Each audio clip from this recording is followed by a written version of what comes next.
warahmatullahi wabarakatuh.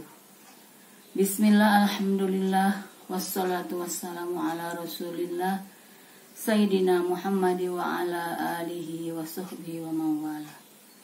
Pemirsa yang dirahmati Allah, beberapa waktu yang lalu di daerah kami dikejutkan oleh peristiwa yang menggemparkan, yakni pembunuhan seorang gadis siswa SMA oleh ayah kandungnya sendiri, hanya karena gara-gara si anak meminta uang untuk kegiatan di sekolah. Karena sang ayah tidak memiliki uang dan anaknya memaksa, maka terjadilah peristiwa itu. Ini hanya satu dari ratusan ribu kasus yang berlangsung di negeri kita. Dalam catatan statistik, Indonesia termasuk kategori darurat kekerasan. Bagaimana tidak? Setiap 2 jam, 3 perempuan mengalami kekerasan. Catatan tahunan Komnas Perempuan menyampaikan sepanjang tahun 2019 lebih dari 431.000 kasus kekerasan terhadap perempuan. Ini angka yang sangat fantastis. Menurut mereka, Komnas Perempuan, dalam 12 tahun ini sudah meningkat sebesar 8 kali lipat atau 800%. Kekerasan terhadap perempuan memang terus berlangsung dengan berbagai bentuk modus. Ada kekerasan fisik, kekerasan seksual, psikis, dan kekerasan ekonomi atau penelantaran. Ada juga kekerasan yang berupa penjualan yang disebut dengan trafficking. Sekarang malah ada kekerasan yang berbasis online. Dan itu, kekerasan tersebut sebagian besar terjadi di ranah privat, di dalam rumah tangganya. Pelakunya yang memiliki hubungan dekat, dia bisa ayah, suami, kakek, paman, kakak, atau majikan. Mengapa ini terus terjadi? Tentu banyak penyebabnya. Hanya di antara penyebab yang penting yang bisa saya sampaikan di sini, yakni adanya relasi yang timpang dan ukhuwah yang hilang, didukung oleh hukum yang belum sepenuhnya berpihak kepada korban. Pemirsa yang dirahmati Allah, relasi yang timpang antara laki-laki dan perempuan ini adalah bentukan budaya yang turun-temurun, terus-menerus. Budaya patriarki yang memposisikan laki-laki lebih tinggi dari perempuan. Karenanya, dalam setiap pemikiran kita, pola pikir kita, baik laki-laki maupun perempuan, menganggap bahwa laki-laki lebih kuasa dibanding perempuan, sehingga mereka bisa dengan mudah melakukan apa yang dia inginkan. Dan ukhuwah yang hilang. Ukhuwah ini adalah rasa persaudaraan yang di dalamnya terkandung unsur peduli, unsur perhatian. Zaman yang demikian pesat berkembang dalam hal teknologi, globalisasi, menyeret kita semua untuk lebih egois, lebih individualis dan hedonis.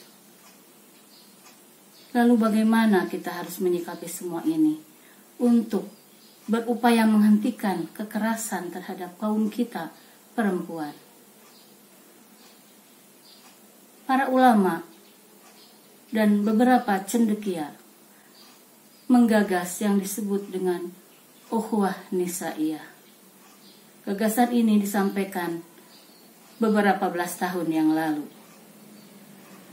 Dalam ukhuwah nisaiyah, persaudaraan didasarkan kepada solidaritas terhadap nasib dan perjuangan perempuan untuk menemukan kembali haknya yang hilang tercerabut oleh sistem budaya yang diciptakan manusia. Melalui ukhuwah nisaiyah ini diharapkan kita memiliki kepedulian yang lebih. Dengan ukhuwah nisaiyah ini menunjukkan bahwa kita prihatin dan kita berpihak kepada perempuan yang senantiasa dalam hidupnya mengalami peminggiran, mengalami penomorduaan, dan mengalami kekerasan. Keberpihakan kepada perempuan korban atau calon korban kekerasan sudah dicontohkan oleh Kangjeng Nabi Muhammad Sallallahu Alaihi Wasallam.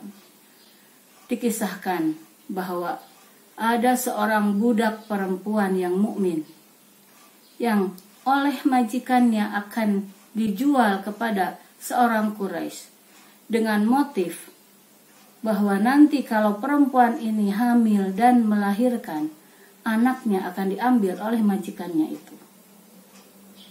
Si budak perempuan yang mukmin ini tidak mau.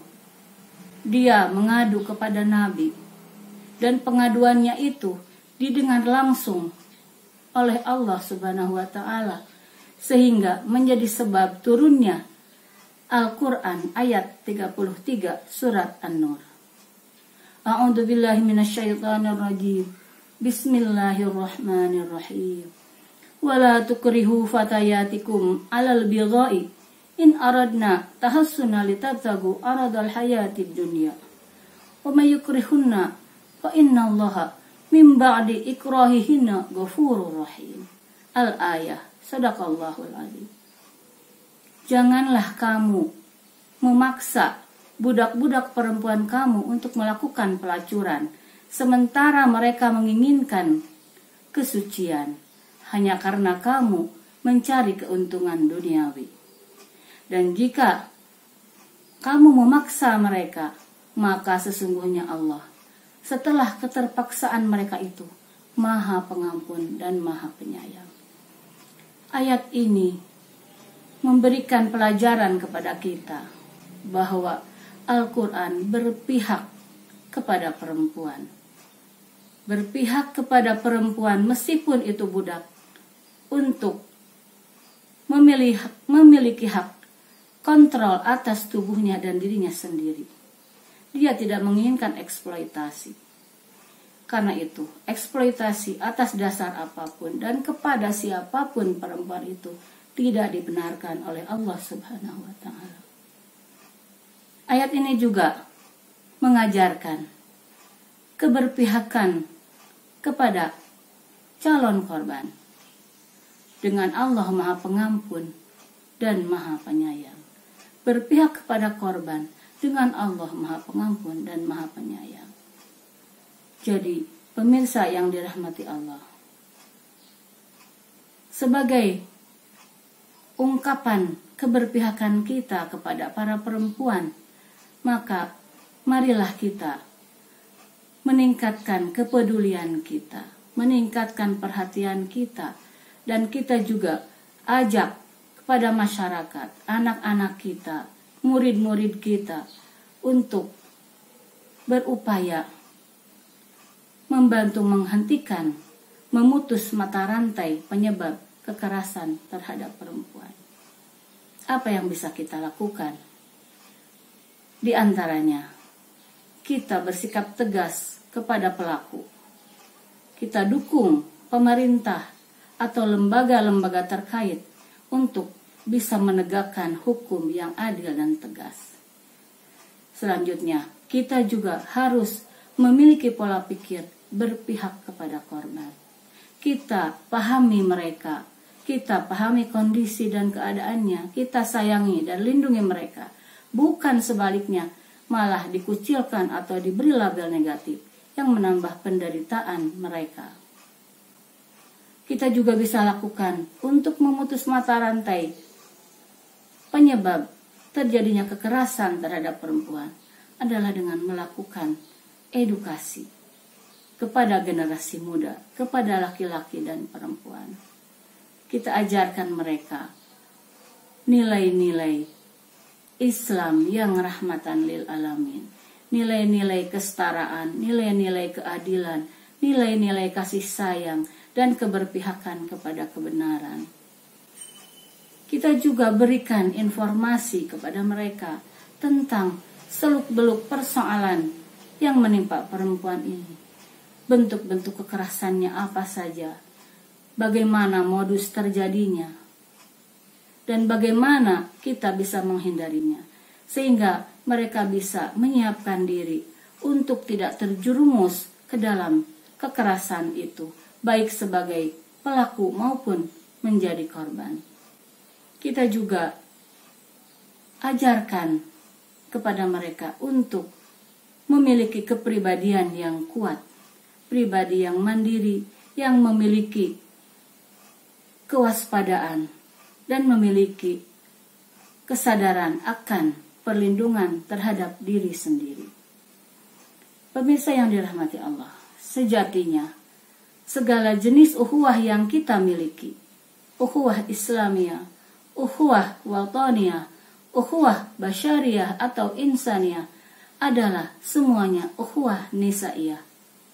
Ketika ukhuwah itu dijalankan dengan berdasarkan keberpihakan kepada terwujudnya kehidupan yang adil bagi perempuan, bagi laki-laki, bagi seluruh alam.